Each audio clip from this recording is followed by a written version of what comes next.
महत्त्वाची बातमी। आजपर्यंत रस्त्यावरील खड्डे हे अनेकांसाठी जीवघेणे ठरलेले आहेत, पण कोल्हापुरात एका वृद्ध व्यक्तीला खड्ड्यामुळे जीवदान मिळाल्याची घटना समोर आली आहे। कोल्हापूरच्या कसबा बावडा या ठिकाणी ही घटना घडली आहे।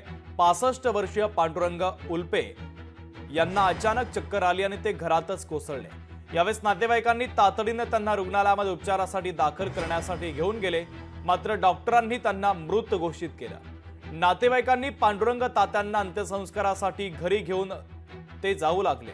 यावेळेस कसबा बावडा परिसरामध्ये अँब्युलन्स एका स्पीड ब्रेकरवर जोरात आदळली आणि याचा झटका लागून पांडुरंग तात्या यांच्या हातांची बोटं हलू लागली आणि तात्यांना जणू जीवदानच मिळालेलं आहे।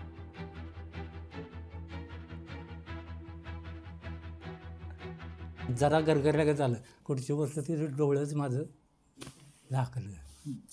डोळ्यात काय म्हणजे कोण आलं कोण गेलं कुठं गेलं मी कुठं आहे काय आहे काहीच माहीत नाही। बरं वाटतं का तुम्हाला? आता बरं वाटतं। घरात आलेला आहे तुम्ही परत? बरं वाटतं। तब्येत व्यवस्थित आहे? 10-10:30च्या दरम्यान त्यांना एक रक्ताची उलटी झाली। ते पेशंट पुरंच हे झालं, पण आम्ही यांना कुणाला सांगितलं नाही।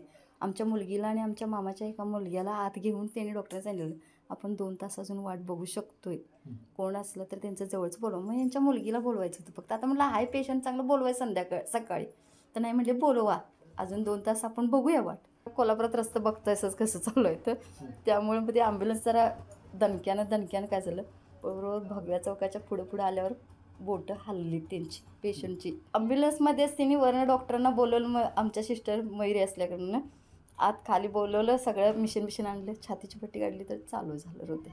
5:30 वाजता वर नेलं, व्हेंटिलेटर त्यांनी लावला, ऑक्सिजन सगळं पटपट लावलं, पण 24 तासानं आमच्या पेशंटनं डोळं उघडले। लोकशाही मराठी ऐका, पहा, जागरूक रहा।